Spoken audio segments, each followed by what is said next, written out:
শেষ পর্যন্ত পৌঁছতে পারলাম। তুই সরকারি স্কুল থেকে এসেছিস না? হ্যাঁ দিদি। তুই নিশ্চয়ই ট্রেনে করে এসেছিস? হ্যাঁ দিদি। আর এই ঝোলার মধ্যে তো সব জিনিস আছে তাই তো? হ্যাঁ হ্যাঁ। হাট বিকেরি কোথাকার। তার মানে এখানে সব থেকে গরিব আমি। এই দেখো তোমাদের সবার জন্য আমি আলুর চিপস এনেছি। আমাদের আমি গরিব বলে এরা কেউ আমার বন্ধু হবে না। এই নে অনেক দামি ঘড়ি, এই নে ক্যান্টিন কার্ড, আনলিমিটেড খাবার পাবি। ওদের ছাড়, আমি তোর বন্ধু হলাম। এখন থেকে তুই আমার সঙ্গে থাকবি। না আমার সঙ্গে থাকবি, না আমার সঙ্গে থাকবি। তোমরা আমাকে থাকতে দেবে এখানে? হ্যাঁ অবশ্যই। এখন থেকে তুই আমাদের ছোট বোন। ও মাই গড, এত বড়লোক মেয়েগুলো আমার বন্ধু। দিদি নিচে কোথাও জল পাওয়া যাবে? আমার বোতলে জল শেষ হয়ে গেছে। কি?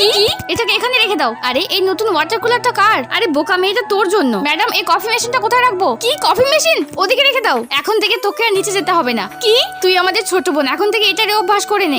কি মজা কি মজা, তোমরা আমার সব থেকে ভালো বন্ধু। এই জামাটা আমি বোনের জন্য এনেছি, এই ডায়মন্ড নেকলেসটা আমি এনেছি। দেখ তোদের এইসব গিফট তো কিছুই না, আমি ওর জন্য একটা পার্টি রেখেছি। আমার গিফট বেশি ভালো না, আমারটা ভালো না, আমারটা ভালো না, আমারটা ভালো। আরে তোমরা থামো। কি হয়েছে? আমাকে এক্সামে ফেল করিয়েছে, বলেছে গরিবদের ফ্যাশন ডিজাইন নিয়ে কোনো জায়গা নেই। কার এত বড় সাহস তোকে এই কথা বলে? তুই কালকে আবার এক্সামে বসবি। কি? কিন্তু কিভাবে? আরে তুই এসব নিয়ে ভাবিস না, আমরা দেখে নেবো সবকিছু। তার পরের দিন এক্সামে হ্যালো বাবা বোনের জন্য আমরা কলেজটা কিনে নিই, এখানে শুধু আমার বোনের ডিজাইনগুলো লাগিয়ে রাখবে। ওকে ম্যাডাম আমি সব বুঝে গেছি। তোমাদের সবাইকে কিন্তু আমার বোনকে ভোট দিতে হবে, বুঝতে পেরেছো? সবাই দেবো।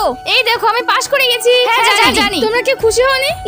আমাদের বোন পাশ করেছে, পাশ করেছে। এই সব কিছু তোমরাই করেছো না? তুই সব জেনে গেছিস? হ্যাঁ। তোমরা আমায় আগে কেন বলনি? বন্ধুরা ওরা সবাই অনেক বড় লোক, তাও ওরা কেন আমাকে এত ভালোবাসে তোমরাই বলো তো।